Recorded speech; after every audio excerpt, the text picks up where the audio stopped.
Joseph. This is Joseph Jr. giving a shout out to GL360 TV. Peace. Deuces.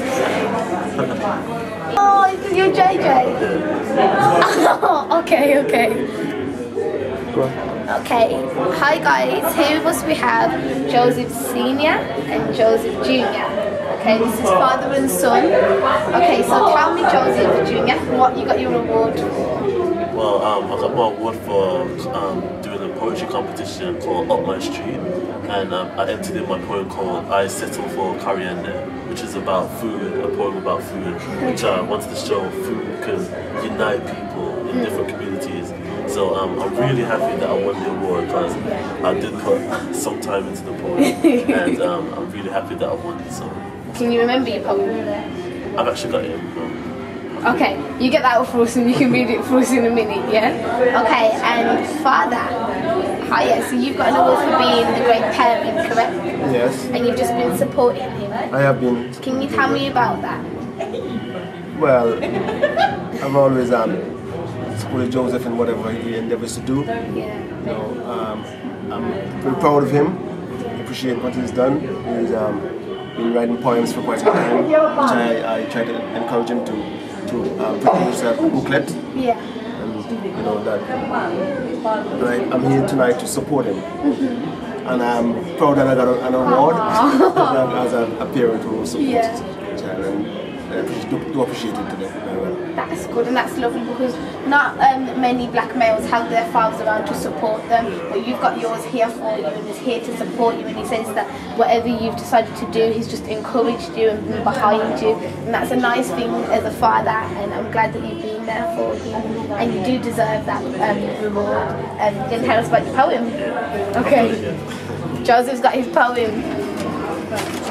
Carry on. The poem's called I Settle for Coriander.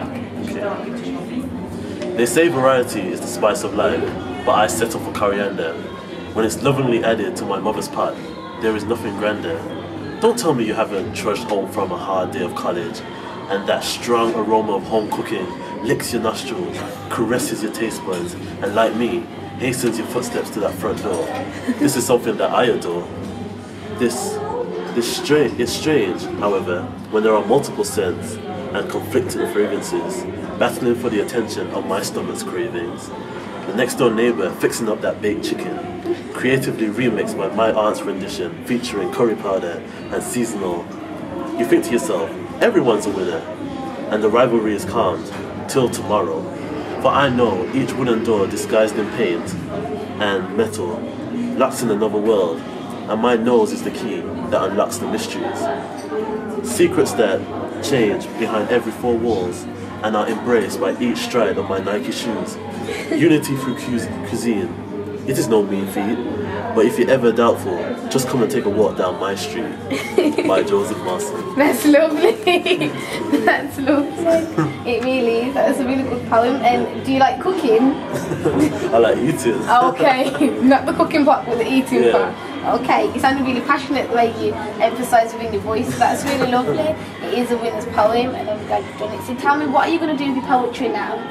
Well, I'm going to try and pursue it by getting other poems that I've written and trying to get like a collection done and hopefully publish a book in the future. Okay, just as your father was saying, he's been trying to tell you to do things like that. That's brilliant, and I'm glad you've been obedient to your dad as well, because you know most people are like, yeah, dad, whatever, you know, but you've been obedient to him and you've been there to back him up, and that's lovely. And I thank you for that, and I hope you will just continue to write your poems, and your dad will continue to be behind you as you go along. So congratulations for your award, and I hope you enjoy the rest of the evening.